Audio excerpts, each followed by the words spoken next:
Harambee! Harambee! Asanteni. Tutamwambia hata ukifunga buku kule kwako, unajua yeye anajenga ukuta kuzunguka State House yake, na ezi yake ni ya wananchi wa Kenya. Kwa hivyo ikifika wakati wowote tunaweza kumarch to State House na kumwambia kwenda nyumbani sasa. Ondoka, kwenda nyumbani.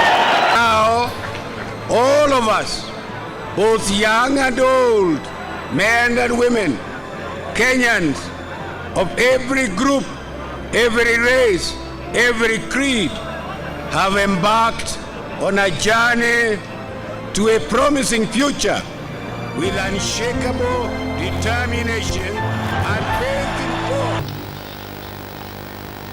Mimi Mwai Kibaki naapa kwamba nitatenda kazi zangu za urais bila uoga, upendeleo, huba wala chuki.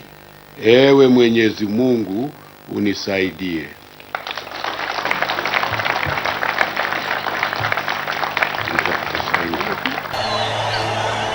Na sisi tukiwa watu wa Kenya na tunajivunia Kenya yetu, basi tuendelee kama kawaida, tuchaguane na tutamaliza, na tunajua tutashinda.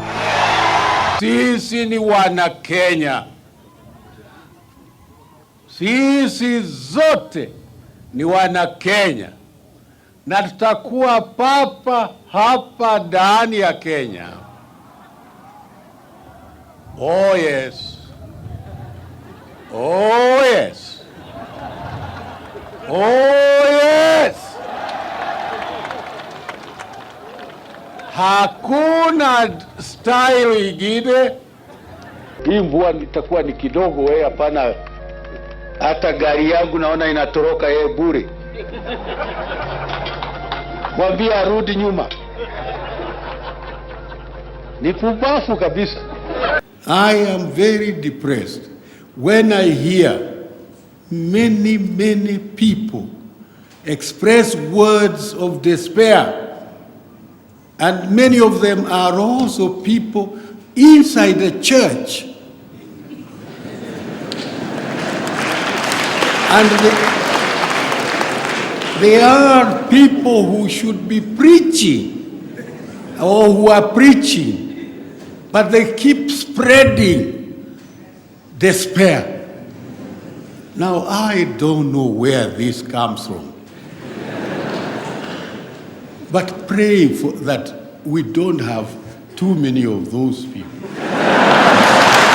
Kuna mwenyewe hapa, au ni mama au ni baba, angali anajivuna kutembea mbele ya watu na hana aibu. Mtu kama huyo ni bure kabisa, anahitaji kutwagwa makofi. I want to state something that I've wanted you to hold dear and permanently in your heart. You know, and I know, and everybody else knows that I'm married and I have only one wife, and everyone in Kenya knows it. But the media keeps repeating about my having another wife or wives.